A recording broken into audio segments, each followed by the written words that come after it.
Hi everyone. Hi everyone. If you could all pop yourselves on mute when you join, just because we are going to have quite a fair few numbers in here. So if there's any back noise, it will kind of disrupt the recording that we've got. Thank you all for being so patient. We're just waiting a few more minutes just to make sure that everyone who wants to be here had arrived on time, but I will let any latecomers in join. I'm Natasha. I am Head of Programs at Creative Mentor Network, and this session is going to be run majority by Charlotte, who is, I'll let her introduce herself in a moment, but I'll be doing a couple of activities in this session and also managing the chat and things like that. So before we get straight stuck in, just a couple of housekeeping things. The first thing is that this session is being recorded. So if anyone is not okay with that, either please turn your camera off or you can leave the session and we will share the recording at a later date with a kind of like a shorter montage version of it. As I've just mentioned, please, if you could just keep yourself on mute throughout. There are going to be activities where you're going to breakout rooms and you talk to each other. So and then obviously unmute yourself and you can have a nice chance to kind of network and also talk through the activities that we're going to be doing.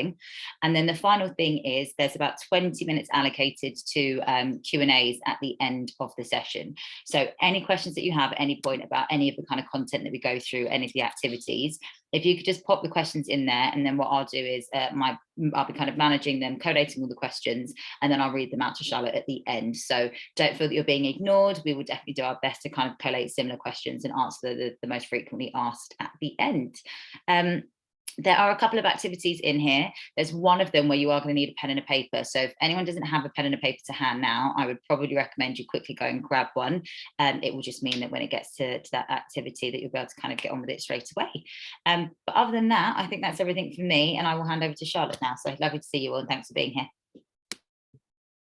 Hi everyone, and thanks for joining today's session. We're going to cover a few different things to help support you with your application to the Sony Music Internship Programme. But first of all, I am the Junior Talent Acquisition Manager at Sony Music, and I've been here for about 3 years now. I look after a lot of UK recruitment from entry level up to manager level roles. But a lot of my year is taken up with recruiting the annual internship programme, which I really love to do. It's so much fun. I actually came into the music industry in an interesting way because I studied music production at university, and I got into the music business another way, like through recruitment. So it's something that I was not aware of existing when I set out to get into the industry. But I came into recruitment and then actually combined my skills and my passions with music and recruiting, and got my job at Sony, which was great. And a big passion of mine is helping young people navigate the music business. I was in your shoes not too long ago, and I feel it a duty to make sure that the message gets across and demystify the industry as much as possible. So today, what we're going to look through is the recruitment process overall. What are you to expect? It's quite a long process, so we'll run through the different stages. What makes a good and bad CV? So that will be an activity that we'll look at. We'll cover video cover letters, because that's going to be a requirement on the application. So what are they and how do you make one? Also, what should you apply for? How to work out where your skills lie, which is another activity that we're going to do. And then talking through some core skills we look for in every intern, and also some application requirements before we kick off the Q&A. So let's cover the process. First of all, it's your application. So this is where you're going to submit your CV, video cover letter, and along with anything else you want to submit. There may be some application questions, but they're not going to be too long. So the focus is going to be on your CV and video cover letter. You can also do a written cover letter if you want to, but there's no need to like duplicate on information. So this is what we want you to focus on. And we'll talk a little bit more about the video cover letter a little bit later.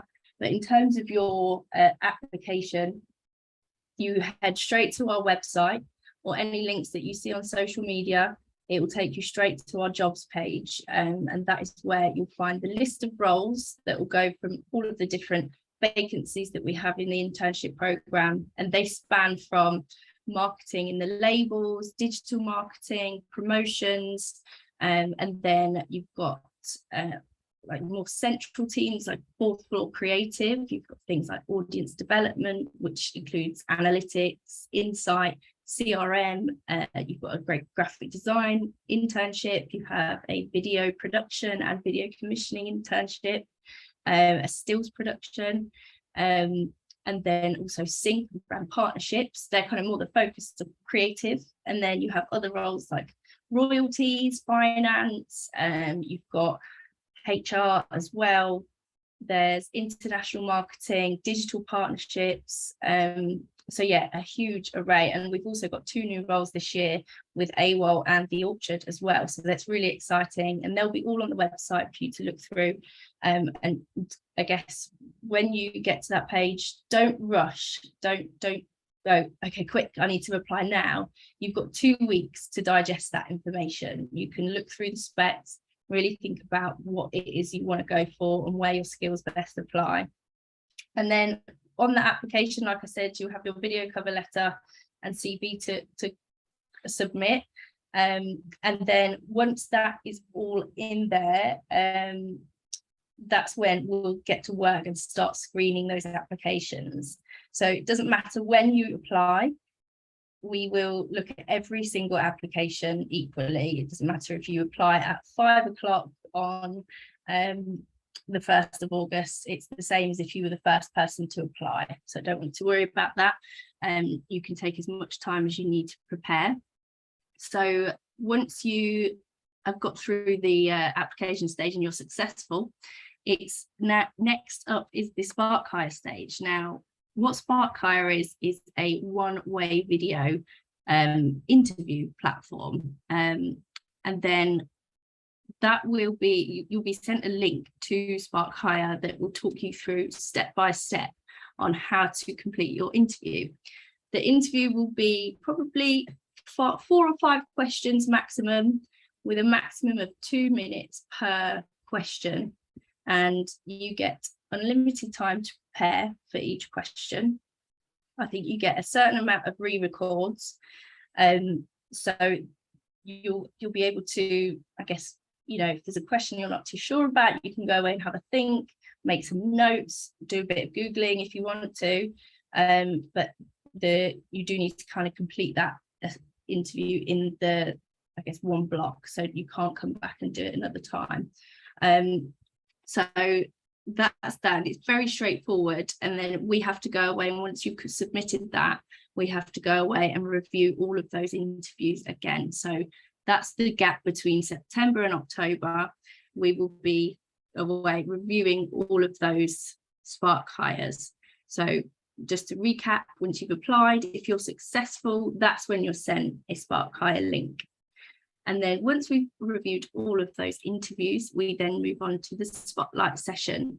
So that is kind of combined with the interview and the task. But what a spotlight session is, I just wanted to cover this. It's not an interview.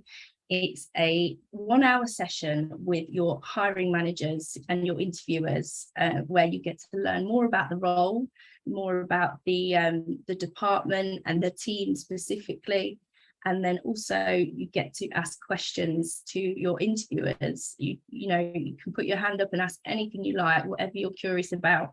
You won't be assessed on the questions that you're asking, or if you don't ask any questions, you're not going to be marked down. There's nothing like that. You can just be there. You have to have your camera on and be present, but it is a case of, you know, it's absolutely up to you if you want to participate in questions.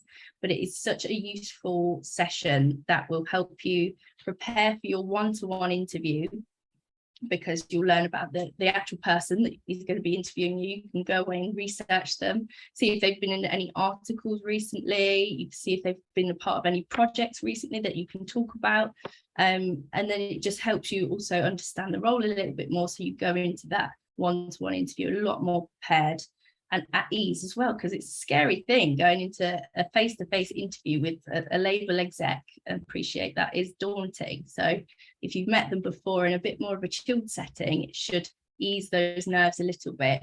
And then in that one-to-one session, you will have a task that is set 1 week prior to that. So you'll have a week to prepare, and you'll bring it into your interview to present to the rest of the team. So whatever that task might be, dependent on what role you're applying for, that's what you'll do. Is, you know, if it's a presentation for something like marketing, then you'll have maybe 15 to 20 minutes to talk through your task, and then the rest of the interview will be questions.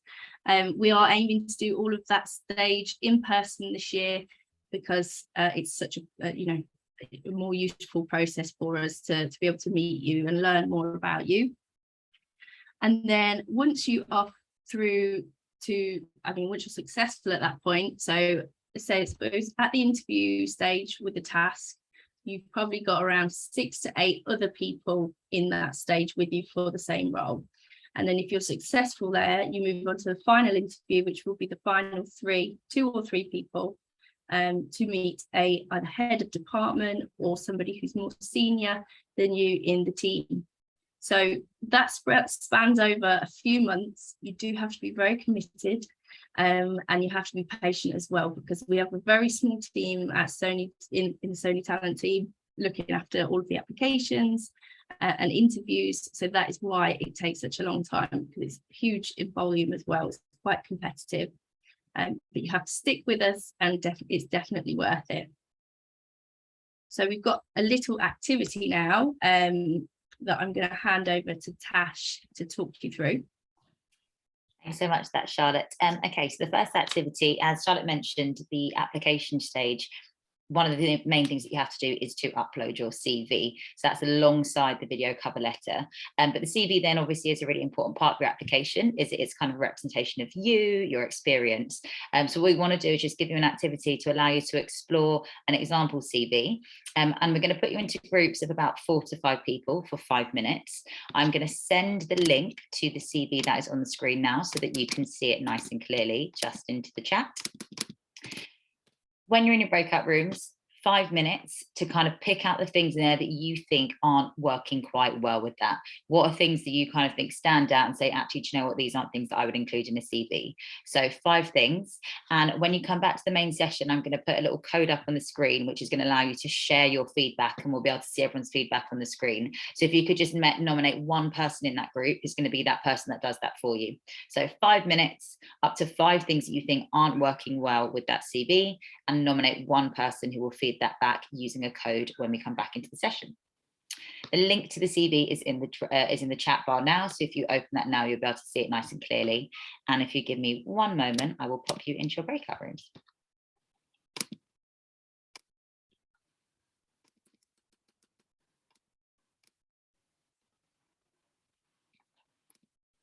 Okay, and also feel free to introduce yourselves quickly. There's only 5 minutes, there's not too much time for that, but we do want you to kind of use this as a way of networking between you. So you should have a nice little instruction to join a breakout room now. If you click on that and join, 5 minutes to discuss with those people in there things that you wouldn't include in your CV.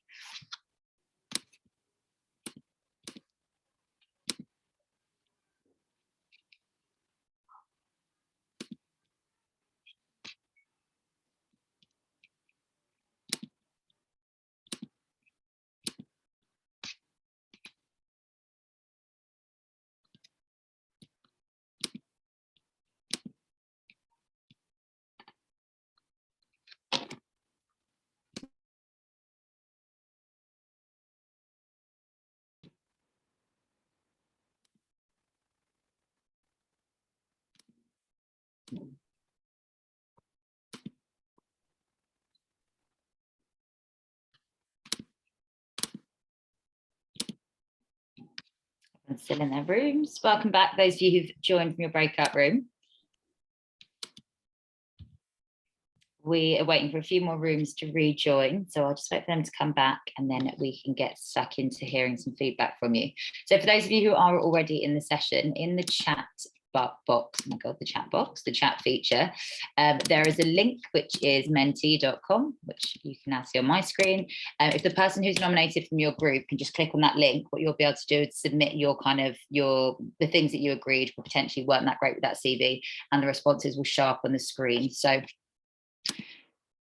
Welcome back, everyone. I'll just repeat those instructions now for those of you who've just joined. I'm not sure if you can see my previous links in the chat, so I'm just going to post it again. But the person who was nominated to feedback, in the chat box, there's a link which is mentee.com. If you click on that link and you just type in your responses to some of those things that you thought actually weren't working so well with that CV, that would be great. And what will happen is your responses will pop up on the screen so we can get better feedback to see if there's any kind of common themes, any similarities.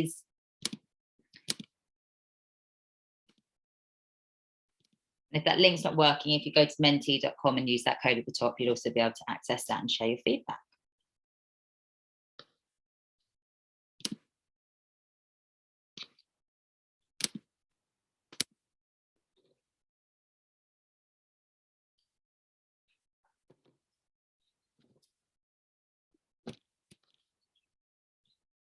Brilliant. I didn't know if my tech wasn't working there. This is good.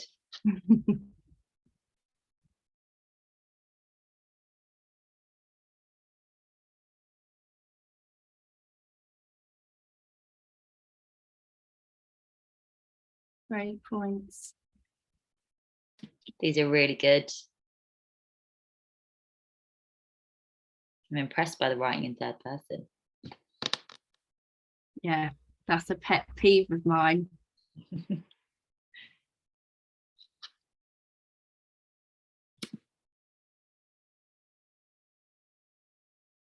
Nice.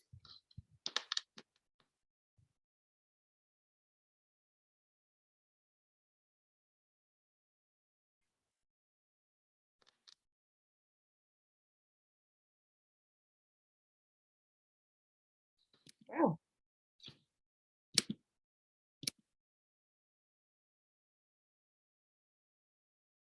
These are, honestly, this feedback is really good.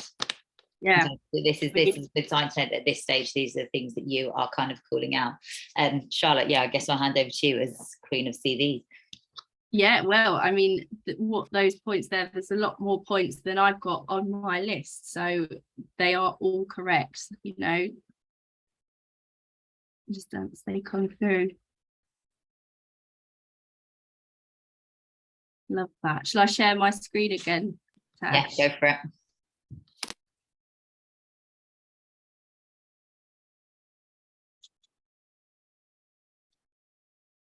Okay. So all the points that you said were absolutely right. So address and date of birth. I don't need to know where you live. I don't need to know your birthday. Unless you get the job, we can celebrate your birthday together. Third person profile. That is something I dislike. It's not that, I mean, and it's a little bit cheesy, I think, in my opinion, but it's not to say it's wrong for all companies. But yeah, I'd just say for this creative industry, we want to know from your perspective who you are. So third person doesn't really come across as genuine as we'd like. It's not relevant to a specific job. So some great points on there, but you can put it in such a different way that will outline your skills for a specific job. I've got a relevant experience at the top. Here, you know, nothing to do with music at all, apart from your education. Relevant experience at the bottom. So projects here, this is all relevant stuff that can come under experience. So the projects that they've done, running their own social media blog, helping artists friends with their social media, and analytics, worked on a uni radio station for 3 years. That is all stuff that counts as experience. So I don't care if you've been paid for it. I don't care if it was for a month long. It's relevant and should be at the top. The education is at the top, and of course the primary school, secondary school, A levels even. If you've done a uni course, A levels aren't as imperative to put on there, and don't need it near the top. It can be at the bottom, and no contact details. So if I wanted to hire you, I'd have to come to your house and knock on your door, which I'm not going to do unless you are amazing. So let's have a little look at a better CV. Now, this is a good example in terms of content and layout. but I also want to stress that it could be a little bit more creative, and you can go and put your own stamp on that. You can add colours, you could add images. I wouldn't necessarily put your image on there, but you can, you know, create your own logo. I really like it when people do that. But of course, it's not always about how creative your CV is. Unless you're a graphic designer or a digital marketer, it doesn't have to be wow, it doesn't have to be beautiful, as long as it's clear and concise, and obviously digestible. It needs to look nice. Like this one, I could clearly see that this person has tailored their CV to the job that they're looking for. If they're going for a social media role or marketing that includes some kind of creative work like graphic design, that all comes across. So it's relevant, and you hear me say that word so many times. Relevance is key, tailoring is key. And what that means is including little bits of the job description in your CV. So tailor your CV every time you go for a different job. If the requirements are different, I want to see that you've got the requirements not listed out in a list on your CV, but you need to show the reader exactly what you've done in order to get this job. Show the passion for the role, clearly passionate about social and video and like photography. I think it could probably be a little bit more geared towards music for sure. So including maybe the label that you're applying for or the department and saying how much you admire their work. That's always good to do, but this is kind of more a generic CV to show. I think the layout is really good as well, because it's one page. It's not too much information, but it is enough information. I can see the skills, the technical skills on there, and your contact details are really clear, and I can click a button and email you if I want to work with you. So there's loads of things and loads of examples of really good CVs all over the internet, and I think have a look at them and see what applies to you the most. When the key things, like I said, are relevance and tailoring and clear and concise layout. When I open a CV, when I've got 1,000 CVs to look for, and you're telling me exactly how you can do the job that you've applied to, that is what I'm asking for from a CV. So moving on from that, with the CV on your application, we've got video cover letters. Now, why do we ask for a video cover letter? Now, there's a few reasons, and one of them is to understand you from a different perspective, so we can get your personality across, we can learn more about you from you, and it's hard to get that across on paper. And you don't have to show your face if you don't want to. You don't have to use your voice if you don't want to. I think sometimes when people imagine a video cover letter, they might think, oh, well, if it's that, it's just me talking to the camera. And it doesn't have to be that way. You can be as creative as you like. It can be in any format you like. You could do a PowerPoint presentation, you could do a TikTok, you could do an Instagram reel. I wish I knew how to do all these things, but I don't, but you guys probably do. So use that creative flair. You don't have to be creative. You can just talk to the camera. And it's not as if it's not a case of if you're a better videographer and editor, then the more likely you'll get the job. That's not the case. It's how you get yourself across in that video. And if you are more creative, then better at creative things than talking, then that's absolutely fine. But if you're better at expressing yourself through camera and your voice, that's absolutely fine as well. You'll have to upload that video as an unlisted YouTube link. So that will mean that the video, only the people that have the link can have the video. So no one can see it. If you put it on YouTube, it's not for the world to see, unless you wanted it to be, of course. Vimeo, we can also accept that, but please don't send us anything to download, just the link that we can click on and view the video.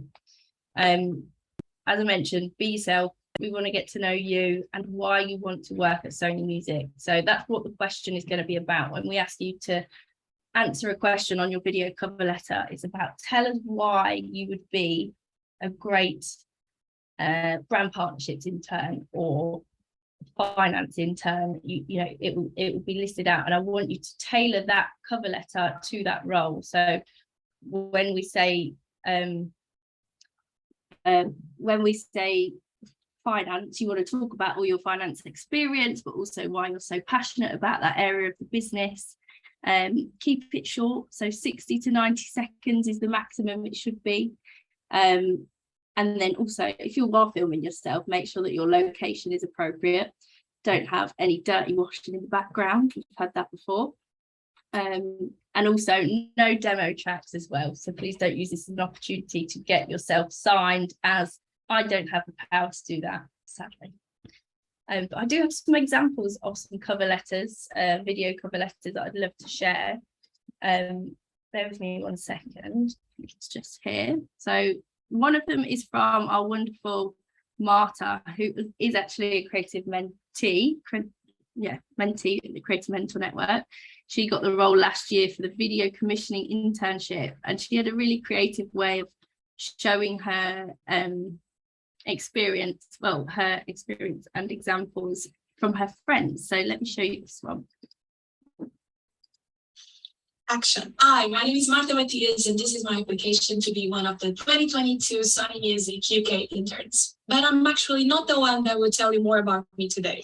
My friends will. So I asked 3 questions on my Instagram stories. And my friends answered them. When I was 12, I started creating fan accounts, fangirl alerts, and even created a digital campaign to bring one of my favorite artists at the time, Conor Maynard's new album, to my country, Portugal. Also spent 4 years managing fan accounts on Twitter and Instagram for One Direction. Even though I always had a huge connection to the UK music, as you've seen before, I'm also really passionate about music from my country, Portugal. This would help the company, as I would probably be bringing new sounds, new perspectives, new ideas there and done there that some of my colleagues probably wouldn't know about otherwise. As a big Harry Styles fan, I think one of the best campaigns I've seen was the Rhoda campaign. I've always been an extrovert all my life. That's why most of my friends associate me with words as laughter, fun, smiling, joyful, and I don't know why, but with the song Macarena as well. I could continue, as I still have a lot of words and songs to show you, but I'll let my friends tell you why I'm the perfect fit. Music and marketing are the things that I love the most doing and what I'm really passionate about, and they know it. Probably because I never shut up about it. I can't promise that I will be in a revision for you as Manskin did, but what I can promise is that you won't be good without me in this internship. Thank you so much, and I hope to hear from you.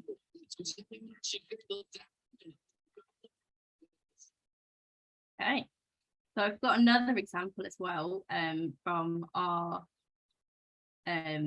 actual A&R intern at Sony Music. So she applied for the A&R Academy, but I wanted to share her example because her name's Lashawna, and she's great on camera, and she does things on camera and over the radio as well. But it was just an interesting way that which she wasn't a part of the video. She just used videos to kind of share her experience. Now, how do I move this bar? There we go. Can you hear that okay when I played that? Yeah. All good. Hello, my name is Lashawna, and I want to be an A&R at Sony. Here are some reasons why you should consider me for the role. As cliche as it sounds, I love music and I love sharing and creating it. I started managing Mixtape Madness' blog at 18, presenting the show on Represent Radio at 19, and I've had a weekly show there ever since.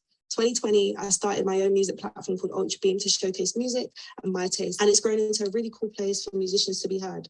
This year alone, I created a DJ weekend for Wingstop, created a party for Soho Music Month for Saint, Kadiata, and Infamous Isaac on the lineup. I've hosted and collaborated with G-Shock for G-Shock Sessions, presenting Vidbar, hosted my own music sharing events for Soho House multiple times, and Parlay, a local restaurant in Brockley, where local musicians, handpicked by me, come and show everyone what they've got. All whilst doing this, I've been supporting new, established, and up-and-coming artists on the rise. For fun, I host my own songwriting camps with musicians that I know. I rent our house for the weekend and we have fun and make music, collaborate. These are a few things I like to do, just to name a few. Thank you for considering me for the role. Okay, so that was a lot of information there in one very short video. It's less than a minute. So I want you to know that all of that experience isn't required for the internship program. But it's great because you can include the projects that you've worked on you know, it doesn't have to be employment, it could be uni projects, you know, things like that. Just displaying that in a way that shows your passion more than just being a consumer. And that's what we like to see, people that have gone out there and made their own experience. And yeah, like I say, Lashawna has done a lot of experience, lots of things in the music industry before she got the job. But yeah, that's not the requirement for an internship. So just an example. So next up, we've got another task, another activity. Thanks so much, Charlotte. So what we're going to focus on now is looking at skills, and I feel like skills are one of those words that's just thrown around like constantly and all the time, and everyone says, you know, do you have skills, do you not?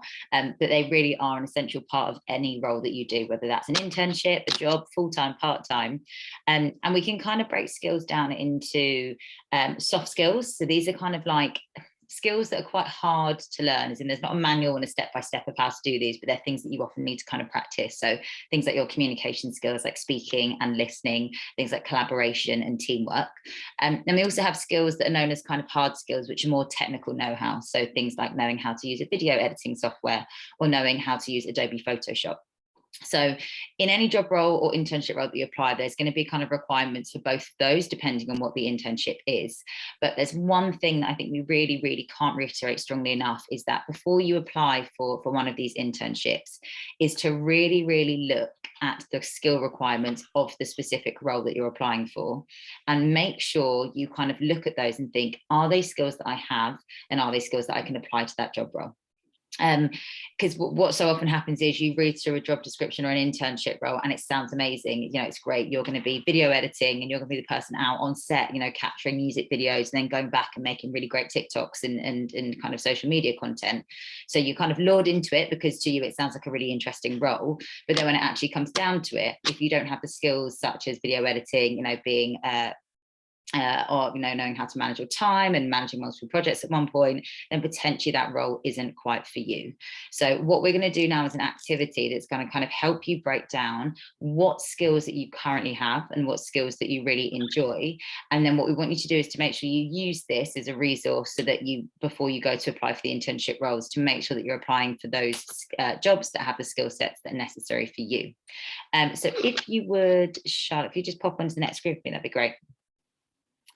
Fab. So what we're going to do is something called a skills matrix, and I still use this. I use this all the time with the mentees that I work with, and it's actually a really useful tool that kind of helps you just kind of work out, well, what skills do you currently have and what skills are you good at? We're also going to get you to write down skills that you enjoy, so things that actually in the day-to-day you love doing. And if someone were to say, this is your, you know, draw up your perfect job role for me, what skills and what things would you be doing every day? We're also going to highlight some areas of skills that actually you don't really enjoy, and potentially an internship role that has this isn't going to be for you because it's going to be something you'll be doing every day. And also we're going to highlight skills that potentially you need to develop, things that you need to work on. So at this point in time, they're not things that you could really confidently apply to an internship. Can you hear the background noise there all fine? No. So if you just go to the next slide for me, Charlotte, that'd be great. If you want to grab a pen and paper, what I'd like you to do, you're going to have about 5 minutes to do this, is draw that skills grid on the piece of paper for me. And I want you to spend a couple of minutes just thinking about, okay, well, what things am I really good at? What are those skills? So for me, organization, people management, creating timelines and schedules, I'm good at those. They're things, if you ask me to do it, I'll get it done on time and usually to a standard that someone needs. With skills that I enjoy, I love analyzing things. I love handling data. And again, I love being super organized. So what we've then got in my top right-hand corner is that kind of sweet spot of the job, the internship roles that I should be applying for. You know, if I were to go through the Sony internships and see that the required skills for one of them, organization, people management, scheduling, they should be the roles that I definitely do apply for. And then the kind of bottom left-hand corner, you're going to have that kind of spot of potentially things that actually you should be avoiding. So if you see an internship role that's got lots of marketing, copywriting, drawing for me, absolutely not my skill set, not what I'm good at, and not the internship that I should be applying for. So I'm going to give you 5 minutes now on a piece of paper to do this. And it's a really, really useful tool that you can refer back to when you start reading through those different internship expectations and skills requirements.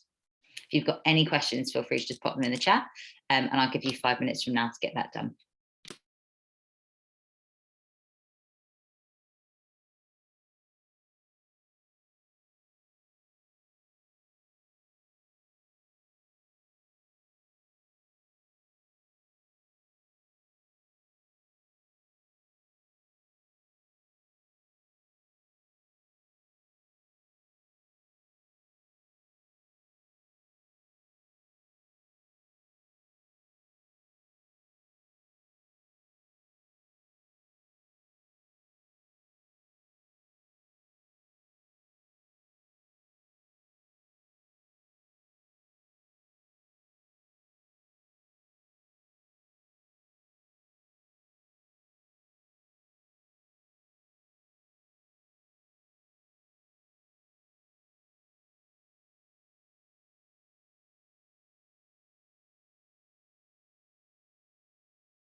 About a minute and a half left.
So that was just about 5 minutes. So I hope what you've got there is a nice tool which will kind of give you, as I said, that sweet spot of the kind of roles that you should be applying for. And what you can do is, if you were to go onto the website and look at the different internship roles, you can go through them and there will be a kind of required skills section and experience, and you can literally take the bullet points and pop them onto a matrix here and work out whether this is the specific role for you. So it's really useful if, you know, there's a few roles that you've got your eye on, you're not entirely sure which one to apply for. It's much better to kind of do one really focused, solid application on one role that you think is really, really well suited to you, then, you know, applying multiple times and essentially not having an application that is actually worth work, that's actually in line with what you can do. So yeah, I hope that was useful, and I'll pass over to Charlotte. She will talk about some of the kind of core skills that are required for all of the internship roles. Yes, so core skills outside of the role requirements. This is a really important thing or list of skills that we look for in so many roles, not just internships. And I just wanted to talk through what each of them were. So when it comes to an internship, whatever role that you're doing, you are supporting the team. And that would be with all sorts of different things. A lot of it is admin, a lot of it is, you know, scheduling things. You might be booking travel, and all of those tasks that you'll be asked to do as an intern require all of these skills. So time management's really important, because being able to organize your day and organize your priorities for the day is what's going to set you up for success in the first few months. I think a lot of hiring managers start out and say, you know, once you get the basics underway and you can do everything that we ask you to do on the day-to-day role requirement side, that's when you kind of are picking up more of the fun stuff in terms of what projects you might be working on. So as soon as you can get those things under your belt, the more you move on to more creative work. And time management is so important there. Like, nobody wants an intern to be up until, you know, late after work working on their, you know, day-to-day role. So being able to manage that and prioritize in the best way is really, really important, and showing that you've done that before is really important as well. In your video cover letter, talk me through how you've done all of these things before.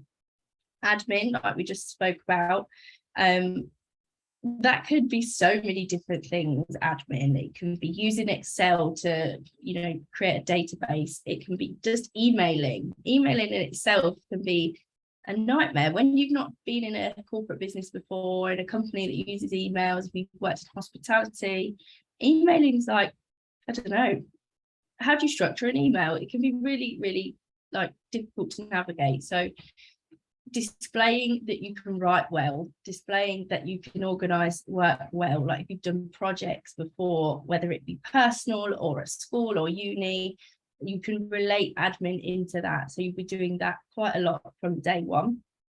And all of that goes into organization, organizing things so you don't miss things, so you don't get, you're allowed to make mistakes in this internship. Don't want you to think that at all.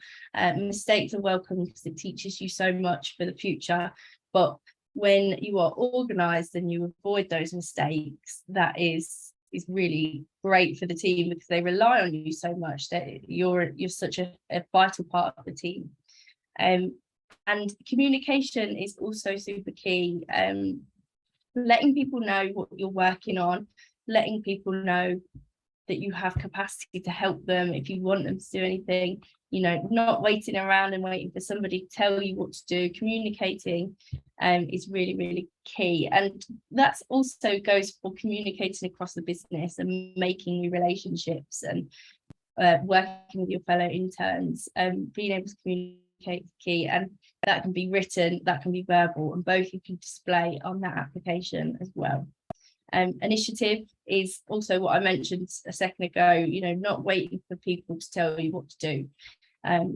Understanding where you are in the team and what your responsibilities are, and going away and using your initiative to get those things done and more if possible. That's really, really great for the hiring managers. They like someone who is proactive and uses their initiative. So all things that I think everyone on this call could probably display from any sort of experience that they've had before, whether that be an employed job or it could be an exam that you have to prepare for, or anything like that that you've been a part of. You can relate to those things. It's all about how you display those core skills or how you talk about them. And then finally, application requirements, just a few things to list off that you need to have in order to apply. You must be over 18, you must be based in the UK, and you must have eligibility to work here over the 12-month period. So you have to have right to work in the UK when you apply, and that is, you know, if you've got a post-study visa, that's absolutely fine. As long as it covers that 12 months, that's all good. We just can't sponsor at this level, unfortunately. You have to be able to commit to the full 12 months starting from January 23 to January 24. We can't defer the start date if you've got a family holiday or another half a year at uni, or you know, you're just finishing up something. It has to be January, so everybody starts together. And you must be able to attend all the interviews as well, and sessions happening from September to November, and they will be outlined when you apply. You'll get an email to confirm we've got your application and here's what to expect throughout that process. So don't worry about remembering everything now. That will be communicated through each stage of the process, what's next, when it's coming. So yeah, just so you're aware. Okay. Oh, thanks so much, Charlotte. So I have been collating the questions as they have come in. So if it's all right, I'll just read a few out to you now. And for those of you who do have questions, if you could pop them into the chat, and I will kind of read them out to Charlotte. But the first one, I think, Charlotte, you have just covered again, but just to reiterate, how long are the internships, and is it possible to do one during a holiday period at university? Yeah, so the holiday period is that's a shorter period. They all run 12 months from January to January. We don't have any separate programs at the moment. Can we apply to more than one role? If so, can they be in the same application? Oh, great question. Well, everybody asked me the first question. The answer is absolutely. Nothing is stopping you applying to every single one. But I would definitely advise against it, because we want a tailored and relevant application. If you're going to go for a couple of marketing roles, fine, like that's super. If it's relevant to your skill set, we have quite a few different marketing roles, so you're able to, you know, apply your skills to different roles. But if you're going to go for a marketing role and a finance role and the HR role and the sync role, it's going to be really tough for us to work out what does this person actually want to do. And if you apply to all of them, you know, hiring managers are going to think, well, they don't want to work in my team, they just want a job in the industry. And that's what they love at the interview stage, is that you are, or actually the whole process, they want to see the fact that you're dedicated to them and their team and their department. So you can't make more than one application in one. It has to go through the link of each job. So you have to click in and upload your CV and video cover letter individually. I personally like it when a video cover letter is tailored to that role. But if it is a general marketing application, or general, application that you're going for a few similar roles, then it wouldn't be, the end of the world if you did one video cover letter. But I do tend to like seeing that tailored and relevant video. Thank you. So someone has, okay. Can you talk about things that aren't directly related to music? So for example, someone said talking about traveling experience and the way in which they used Excel and researching and budgeting. Absolutely. Yeah, I think the thing about music is that we don't want people who have got loads of music experience. It's more talking about your passion. And if you have had music projects that you've been a part of, that is also really, really good. But if you've got other projects, and yeah, absolutely, that experience counts, working on Excel. You use Excel day to day in every internship, regardless of what it is. Like, I didn't use Excel before I worked at Sony Music, and now I use it every day. It's just a way of keeping organised. And if you can show us that you're an expert in organisation by using Excel, yeah, that's absolutely fine. Brilliant. Interesting question here. If you land the internship role, or even just a job in general at a record label, how easy is it to maintain and pursue making music as well alongside this? Great question. That is absolutely up to you. It is how dedicated you are to that job. And the intern roles, not the job, sorry, that the music that you're making, the intern roles are full on. They are full-time roles. They're not just making tea and fetching your boss's dry cleaning. It's none of that anymore. So it is 5 days a week full-time, and you do have to be on the ball. But that's not to say that we always encourage side hustles, passion projects, and if you can continue doing that whilst doing the internship, absolutely. There's loads of people that do that at every level at Sony. We've got people who are the head of a department who manage artists on the side. We've got people who write blogs, who run podcasts. So we love all that. So if you can continue doing that, great. But of course, it's the 12-month period. We don't want to overstretch you. So it's absolutely up to you. How long would you expect a CV to be? 1 page. Brilliant. Don't need any more for an internship. We've got a couple of questions here about the video cover letter. So in regards to the video cover letter, what tips would you recommend for making it as concise as possible? I think there. Concise as possible, again, goes back to relevance. So like, think about the key things that this job is asking you to do, and of course share the things that you're proud of and want to share as well. But if you can do it in a way that links to the job as much as possible, that's, I guess, how you can keep it as concise. And if it's 60 seconds, it's fine. If it's a minute and a half, that's fine too. I'm not going to say no to you if you were 3 seconds, 93 seconds. Well, someone says, is a video letter mandatory, or can it be in another form, aka written? So you can do a written cover letter as well, but the video cover letter is required this year. And like I said, don't think about it too much. Don't put too much pressure on yourself. If you don't want to show your face, you don't have to. If you don't want to, be in front of the camera presenting, you don't have to. You could do a slideshow. You could do a presentation on PowerPoint with music on the background. Anything like that, can count towards a video cover letter. I just want to see that you've made the effort to do that and display why you're the best for that role. A couple of just kind of more logistics questions. When will you find out if they got the role? Will that be before September? So that would be after September. As we went through the process, you find out if you've got the role after all of the interviews, and we wrap up the interviews in late October, early November. So as soon as that's done, as soon as the other interviews are all finished, that's when you'll find out. I'll keep you posted with all of that. Sorry. Okay, a couple of questions. Oh, is the internship in person or online? In person, yeah. Now COVID's out of the way, thank goodness. We do have a hybrid working policy, so you do a little bit of work from home.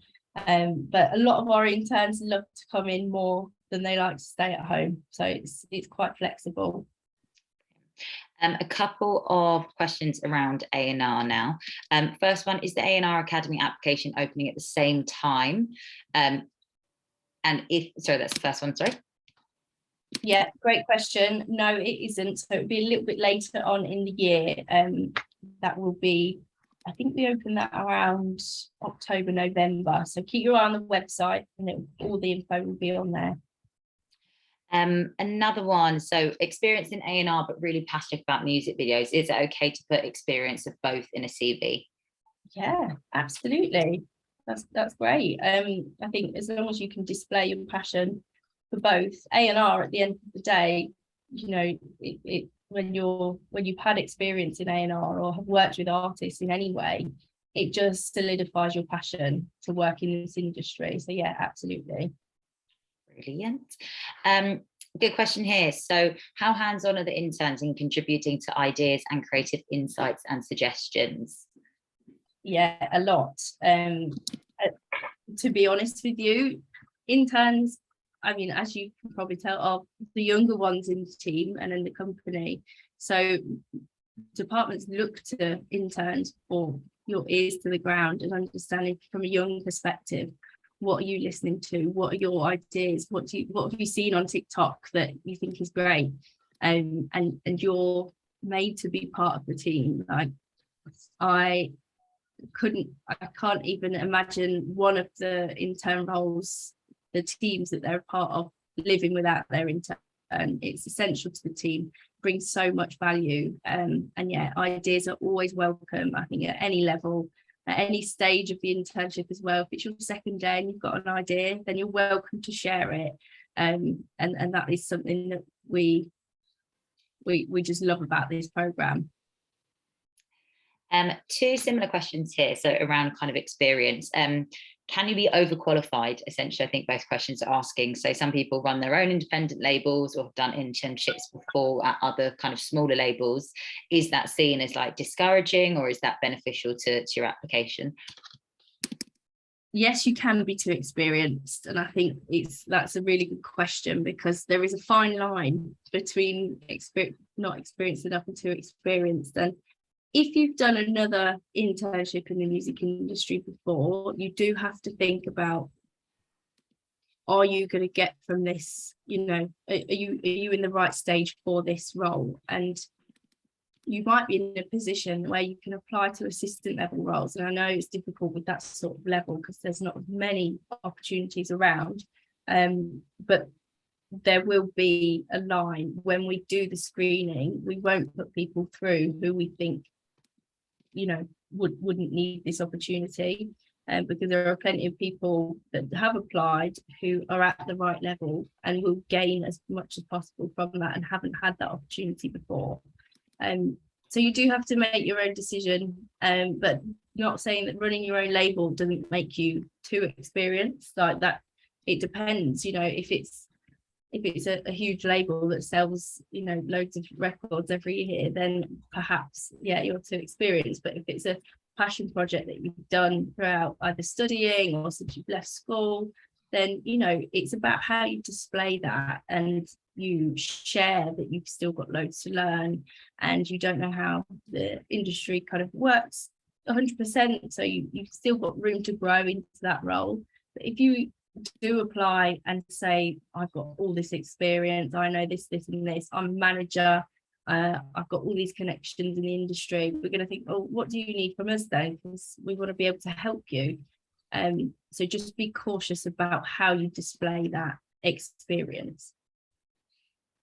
Thanks, Charlotte. So there are, I guess, two questions on how likely is it that you get kept on at Sony afterwards in a full-time role?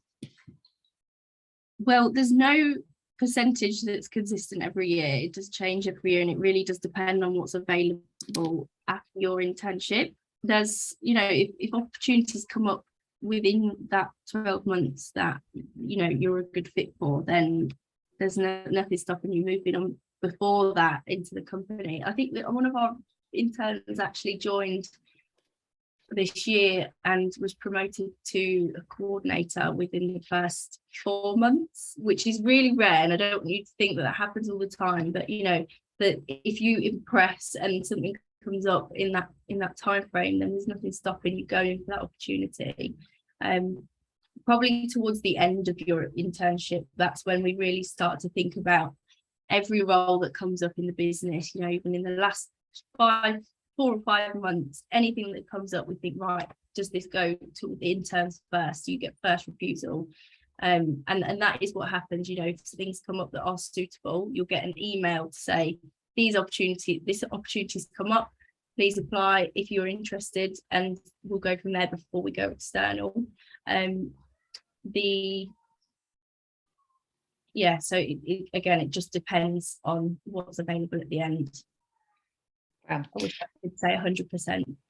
A couple of questions here is around portfolios. So there's a specific question around the fourth floor creative and what they would expect to see in a graphic design portfolio, but also then just more generally portfolios, what elements would you want to see, what document, how will we best advise to present our portfolios?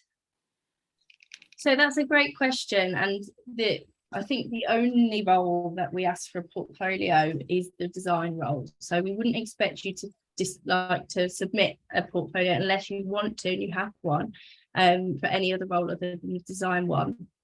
Now, what they want to see is your creativity, and the hiring managers of that role are quite just interested in different work and relevant work. Like if you've done music work before, that's great, but you know, just your style, showing that you're individual with your design style, that is what's important to them. And if you can, you know, display the work that is most relevant to the job, like if you've done anything that is music related or would suit a music project, that is what's important.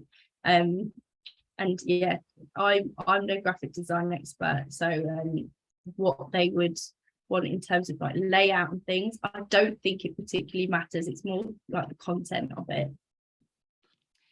And then kind of on the flip side of that, for someone applying to a non-creative role, so analytics, insights, what can those people do to make their CV and cover letter stand out as opposed to, you know, a snazzy graphics? Absolutely, yeah, because you don't, like I said at the beginning, you don't need to have snazzy graphics for every single role in your CV and you know, a portfolio or anything like that. So the way you can stand out in those sorts of roles is, I like to see your passion for that department, whether it be analytics or, you know, something more corporate. Not that analytics is corporate, I mean a little bit more technical. And your passion for music and how you can combine the two. If it is finance, talk about how, you know, you often get people that have studied finance, done a little bit of work, but also DJ on the side, and, you know, really want to be a part of a label, but want to use their skills that they've got. So it's being really raw and honest about, you know, this is my skill, this is my passion, I want to combine the two. I think that's what's key. Would being a Sony Music mentee, so I'm assuming you're on the Creative Mentor Network programme, affect my application? No, absolutely not. Not in a negative way, absolutely not. I think the great thing about Creative Mentor Network is you do have that knowledge that you can pick from the industry already to help support your application, but you're not looked at in any special way, sadly. But you know, you do have that resource that you can take advantage of. Brilliant. What part of the process do people usually find the hardest? Interesting. Tough question. I think it depends who you are, because some people hate the video cover letter stage. but also the spark high stage when you're doing a one-way interview. Sometimes people find that difficult, but I think maybe the presenting to your interviewer or talking to your interviewer about your work is the most daunting. But from the outside, of course, that is going to be daunting, but it isn't. You know, everybody makes you feel super comfortable. That sometimes the interviewers are more nervous than you, and they are really excited as well to hear from you and hear about your work and how you're keen on the role. So as daunting as it is on the outside, it is a lot of fun. And I think whatever happens throughout the process, you just have to take everything you can, you know, learn from it as much as you can, ready for the next process you're in or whatever interview you're in. You'll have a little bit more knowledge. And I think that's what's important about the spotlight sessions is, you know, it's a big group of people on that, you know, only one of you is going to get the job, but everyone on that call is going to be able to take something away and learn from it. So that's why we do that mainly. So yeah, hopefully that answers that question. Yeah, you did mention it briefly, but any tips for spark hire? I think it's been the first time that lots of people have done a recorded interview before. Yeah, absolutely. Tips. Don't overthink it. I think that is my one tip. You don't have to write a script. You could treat it like a normal interview. Don't re-record it 100 times. Obviously prepare, but we still want to see you. You know, we want to see your like genuine personality come across and your way of thinking. And if you mess up on some words, don't worry about it. Like, just continue. Yeah, and it's a very short thing, so 2 minutes per question. It's fine, you'll whiz through it. Really good question. What type of training is available outside of the role and workload? Are there any extra courses or upskilling and things like that? Yeah, absolutely. So I mean, we have a big learning and development team, so they run the internship program from start to finish, and that is workshops that are involved. So you'll have you know, I think it's monthly spotlight sessions where someone from the business will come sit with you, the whole cohort, and you basically just get to interrogate them for an hour and ask them the questions that have been burning for such a long time. You know, Stacey Tang, who's the head of RCA Records, does it every year, and it's just such a valuable session for the interns because she talks about her journey, her experience with artists, how she got to her point in her career, and it's just so valuable. So there's those every month, and there's also workshops that are available to the whole company, but also exclusively to the interns. So you have, you know, just workshops on how to be a better employee. I know there's a really valuable one on imposter syndrome and how to overcome that. That there's also workshops that you'll be able to join that are company wide as well. So loads of different things. You also get to do a project that you know, create an idea or create something that you then present back to Jason Eiley, who's the CEO, which is a really great event. And I mean, I know it's Jason's favorite part of the year. And I think if he likes one of the ideas, then, you know, pushes it forward and really supports you with that. So loads of opportunities to learn and network and just develop yourself throughout that whole 12 months. A question of, I'm not sure if you know this, you probably do, Charlotte. What do the new AWAL and the Orchard roles going to involve? So they will be up on the website. I think the AWOL role will be an international marketing role. And the Orchard, I think, is marketing, but I need to confirm. That will be on the website on Monday, so take a look. That was another question that I was just about to ask. Can you send the links to the roles? I can't find them on the website, but that's because they're up on Monday, did you say, Charlotte? Monday at 9 a.m. you can log on and they will all be there. Brilliant. Also love this. Anna said that she did the spotlight session and task last year and learned so much from it. It was such a great experience. Hi, Anna. Nice to see you again. Bro. There are some few ones in there that are very specific and I think are very particular to individuals, and I don't want to go down the route of just talking about specific things like that and CMN, mentees and stuff. Any other broader questions, feel free to pop them in there now. But we have got through them. I'm just quickly running through to see if there's any that I've missed in terms of broad ones.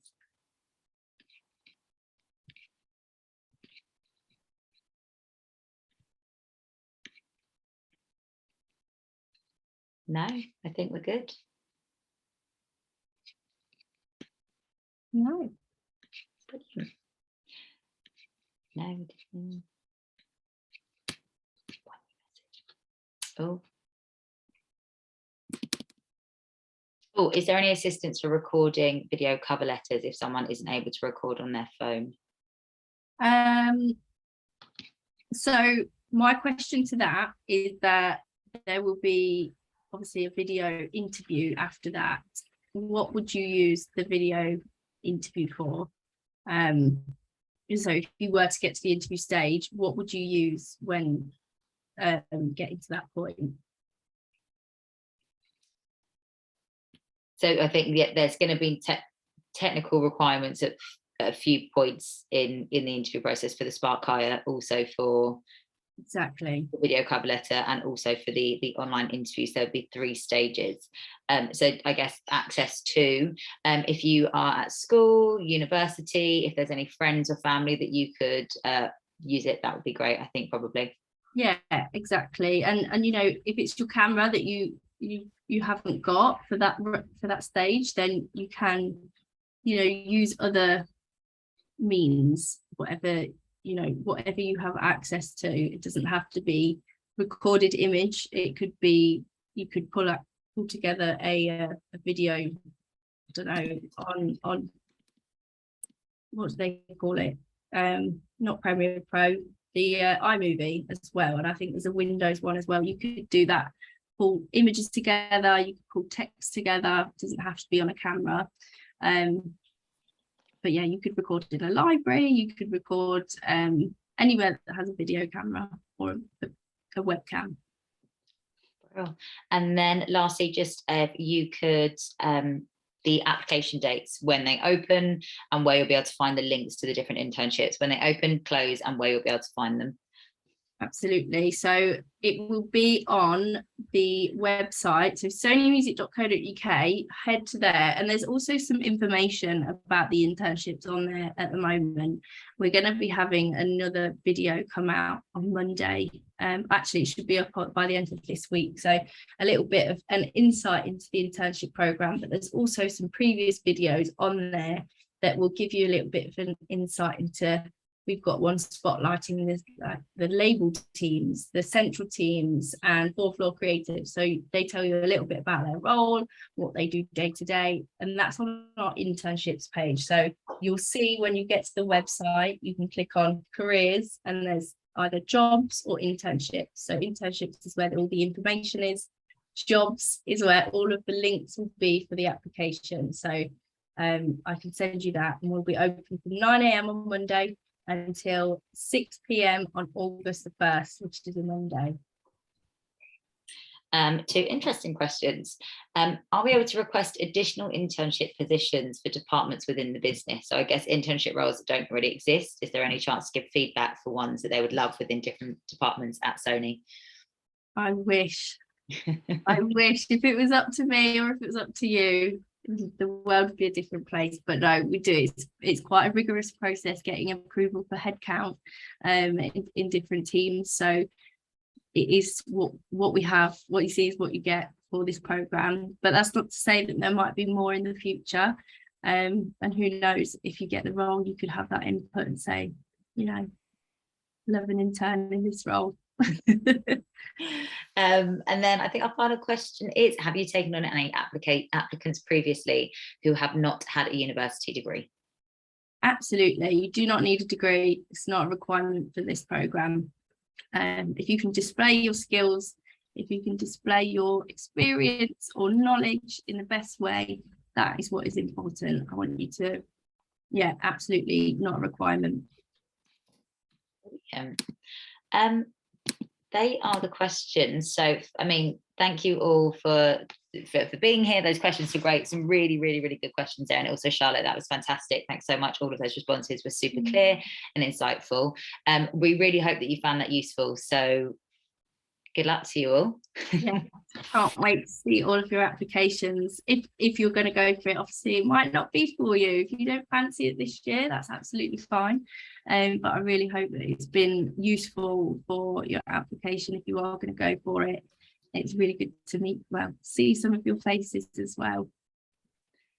Enjoy your evenings. I hope you're not all as hot and glammy as Lee and Charlotte are, and good luck with your applications. And also, I'm going to have to plug CMN here, but for those of you who haven't been a mentee on Creative Mentor Network, please do check us out. If you're from a lower socioeconomic background, it's a really fantastic way to get support from someone who works within the creative industries. We have run a program in partnership with Sony for 4 years now. As Charlotte mentioned, we've had mentees from the past 3 years be on the program, not because of any favoritism, but because that's a goal they've worked on with their mentor, and they've kind of got support on how to complete an application and how to do a kind of a great cover letter. So definitely check out our website. Is creativementornetwork.org. I think it is .org. And yeah, and if we don't see you at the Sony, next year on the face of the Sony internship posters, we do hope to see you as a mentees on our program. So have a lovely evening, everyone, and we'll see you soon. Thank you. Bye. Bye. Bye. Thank you. Bye. Thank you. Bye.